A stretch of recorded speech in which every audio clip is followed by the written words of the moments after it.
Today I want to talk to you about the process of change and the need to change our language. Now, a lot of times we use blame language, and we talk about things in ways that would actually push the blame and the shame over onto somebody else.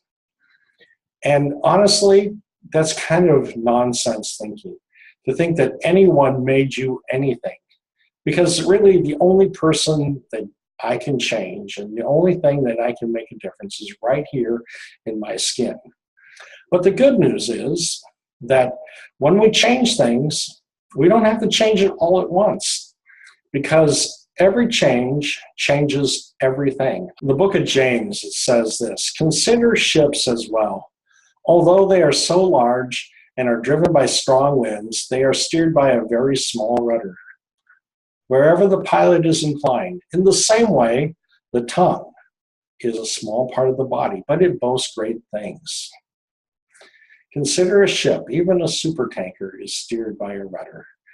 And like a ship, our tongue also steers our relationships. Supertankers' rudders are very small compared to everything else, but they do, if you set a course, you can change the destination. Changing our language away from blame and shame, and to own our own mistakes and to speak kindly, will seriously change what we end up doing with our relationships." So, how am I going to say things differently? First of all, I really need to be interested in you. I need to draw out more information. When I met my wife, we met at a wedding in a place that neither of us lived, and we at that time lived hundreds and hundreds of miles apart. And so we began to talk to each other on the phone, sometimes late at night. I sometimes even woke her up. It may not have been the best way to start a relationship, but as we had to speak with each other and we talked with each other, we got deeper and deeper, and we had to pay attention to not what was going on in front of us, but what was going on underneath.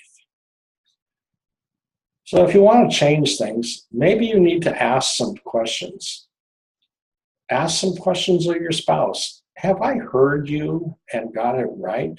You can reflect back to them and ask them, is that the way you meant it?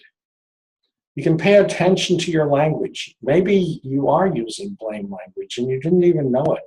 Maybe you're accusing them of doing something to you. Anything that puts blame on someone else is going to put up barriers.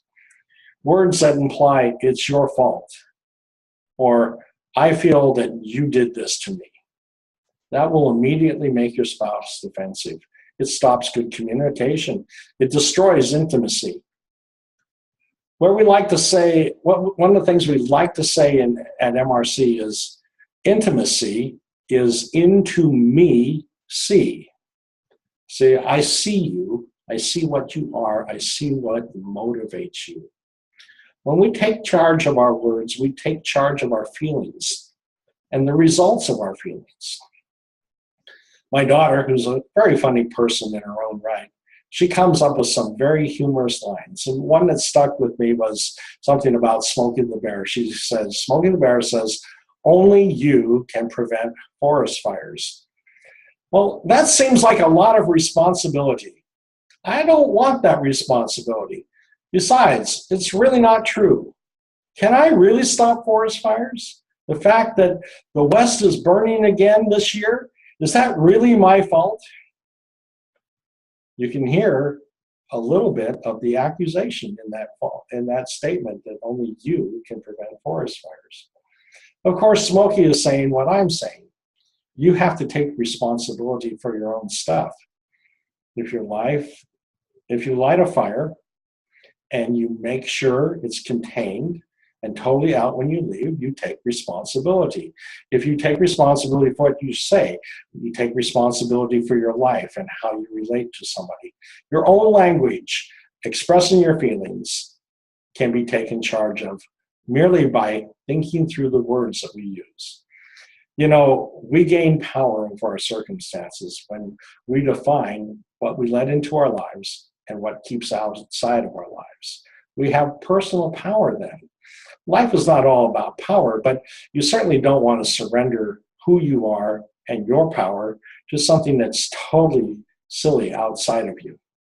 Knowing that you have personal power can really help you not become angry, not to act out in destructive ways, not to blame somebody.